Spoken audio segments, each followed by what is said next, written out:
Right, Polly, so what are you going to cook tonight? Tonight we're having a wild sea trout that was freshly caught just a few miles from here this morning in a very secret location. And it looks beautiful. And we're going to have it with sautéed potatoes and an Asian style tomato salad.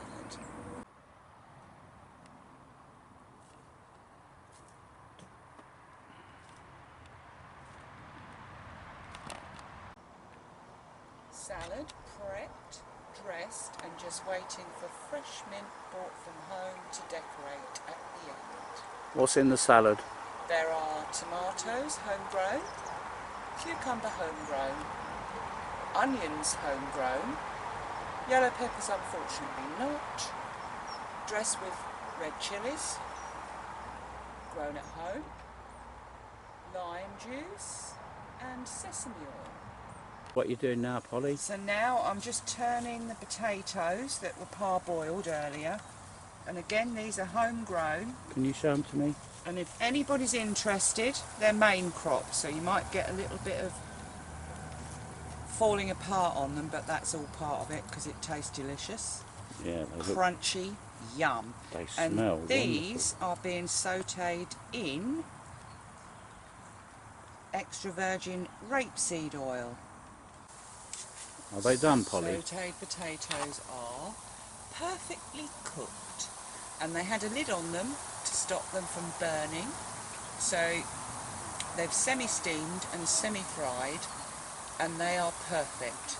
So now we're going to focus on the fish. Oh, and by the way, if you like to camp in a tent, the best way to be is, as you can see, au naturel, because if you're not, it's not for you.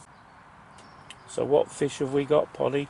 So this is wild sea trout caught this morning in a very secret location, not far from where we are. And it's quite rare, isn't it? It's very rare.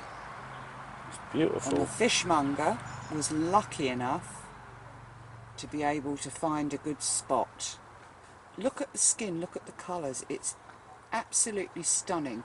This one fillet will be cut in half and feed two of us. Can you turn it over? I can.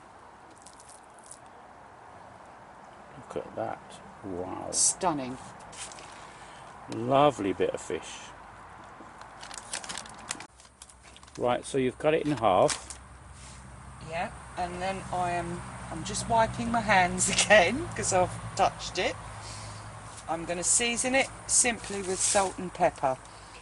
And a word of advice, when you're cooking wild fish, you're much better to go slightly under, because it's that fresh, it isn't going to be an issue.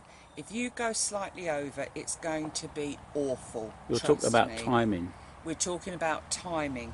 So I'm thinking this, because of the thick parts, I won't give it any more than 5 minutes in that pan, and I will sear it skin side down until it's 3/4 cooked, and turn it and leave it for 2 to 3 minutes, no more.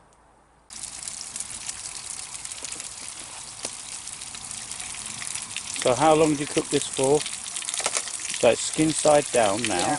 And as it's in a warm pan, it's going to shrink up and curl. It's like any muscle. If it's not warmed up properly first, it will go into contraction. And now we're going to stop that with the spatula, just to make sure that the skin gets full contact with the bottom surface of the pan. And there's just a drizzle of the extra virgin rapeseed oil in the pan. I don't think, and this is just a rough guess, this is going to take any more than 5 minutes. It's much better to be slightly pink in the middle. Lovely. And you can tell it's cooking by looking at... Look at the bottom where the skin, you can see the change of colour there. We want that to rise up on the thick part to about there. Right. And then it's ready to turn. So you're going to have a nice crust. left on the skin. And now, So you just turned them, haven't you? yeah, and I'm going to switch the heat off.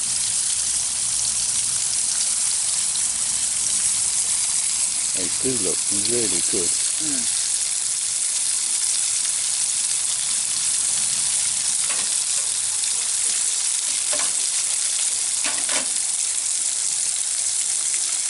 And the potatoes are divine, aren't they? So that's the finished article, Polly, yeah? It is. It really looks lovely.